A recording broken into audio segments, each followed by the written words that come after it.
Hello, Professor Mason. My name is Joey Araujo, and this is the Time Travel Gold Heist project that I, along with Marina Rico, Giancarlo Lugo, and Pete Gonzalez, constructed for our students.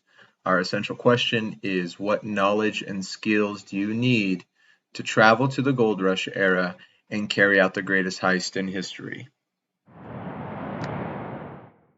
As Joey suggested, the central theme of our project is for our students to deliver an interdisciplinary proposal in order to carry out the greatest heist of the gold rush era. That is, we're going to unearth the freaking gold nugget before its discovery in 1865. To accomplish this, the students will be supported by different disciplines such as history, ELA, physical education, and biology. And they will divide the proposal in 3 stages. The first one, start packing. The students will plan the logistics for time travel. Second one, let's find gold. They will investigate the location and the logistics in order to unearth this nugget. Where golden is the last stage, for which the students will consider the ethics of time travel and exhibition over price. Hello, I'll be covering the history portion of our group activity here, covering the California gold rush of the 1850s. During week 1, our activities will include the drawing of prior knowledge, covering family history and immigration. We will also go on to learn some key vocabulary words and meanings. We'll watch some videos of the events of the California gold rush, have lecture and discussion, and we'll draw on our 21st century skills to write a 3 to 5 page paragraph, 3 to 5 paragraph essay on the events of the gold rush. Week 2, we'll move on to more lecture and discussions covering immigration, racial issues, and California Indians. We'll have more group discussions on there before going on to another 3 to 5 paragraph argumentative essay to support their conclusions. Next slide. Week 3 activities. We will review the essays that we've written, go back into groups, and have some more discussions before ending the week with a formative assessment consisting of written responses, fill in the blanks, matching pairs, and vocabulary knowledge. Human body systems will support the students in different manners. For example, in week number 1, since no one knows the effects of time travel into the human body, the students will investigate those effects caused by space traveling. They will write a report listing these extreme circumstances involving humans, and they will make a connection to physical education to find out the most optimal fitness in order to time travel. They will practice 21st century skills such as critical thinking, media literacy, writing skills, and communication with others. For week number 2, Human Body Systems will support the students by engaging them in a scavenger hunt to find out what is the most common infectious diseases in the 1850s. They will develop a vaccination protocol in order to ensure the safety of our time travelers. They will make a connection to history to determine the racial makeup in that era. Vaccine efficiency is known to differ across racial groups. They will practice 21st century skills such as self-initiative, discipline, time management, media literacy, and the use of technology and information. For week number 3, this course will support the students by preparing a graphic organizer to determine the most common health problems in minors. These will include the necessary equipment, materials, and technology in order to ensure a safe mining activity. They will make a connection to ELA in order to guarantee efficient graphic organizers. The 21st century skills they will practice are collaboration and teamwork, leadership to delegate tasks, problem-solving capacity, and organization and time management. Finally, this course will create connections with the science and healthcare industry. This guarantees that the students will have adult connections in order to obtain expert information and feedback about their projects. Okay, you guys, hey, week 1 for physical education, here's what it looked like. we had modern exercise. We had the students look at modern exercise as well as exercise of the 1850s. In particular, they focused on the exercise that gold mining provided. So what did that really do? And it's important that they know that, because later on in the weeks to come, those next 2 weeks that we have for this unit, that they're going to create a workout, and it's got to tie into gold mining. So we got to provide that same stimulus. You can see the century skills, the 21st century skills here. You could also look at the community connections. I'm also going to point out the overall thematic connection for week 1 is that the students relate gold mining and the physicality of gold mining to modern day fitness. They got to be able to make that connection in their video. Okay.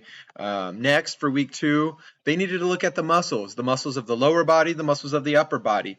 And from there, they're going to construct a workout, and they're going to submit that to me via SugarWatt. Okay, SugarWatt is a great app that a lot of CrossFit businesses use, and they're going to be able to put together workouts based on the muscles that are used during mining. And so that's really important for them to understand week 1, because it builds on week 2. Okay, and the connection here is that the students need to be able to provide a stimulus that's similar to mining. We don't do mining like we did back in the 1850s. It's all machinery. Okay, and if we're going to steal that gold nugget, they have to physically prepare their bodies to gold mine. And the best way to do that is to work out. And in my opinion, do CrossFit.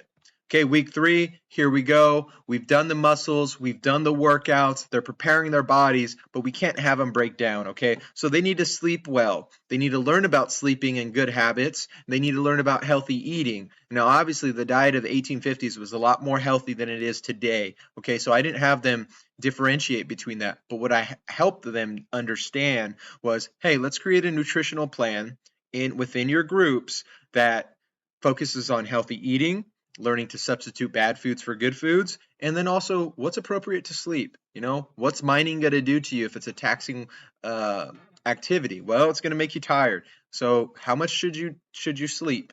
And so that is the 3-week culminating of physical education here for gold mining. And now my hopes is that these students are prepared mentally, physically, and emotionally for not only just gold mining, but also time travel, because we don't know what time travel does to the body, but they will find out.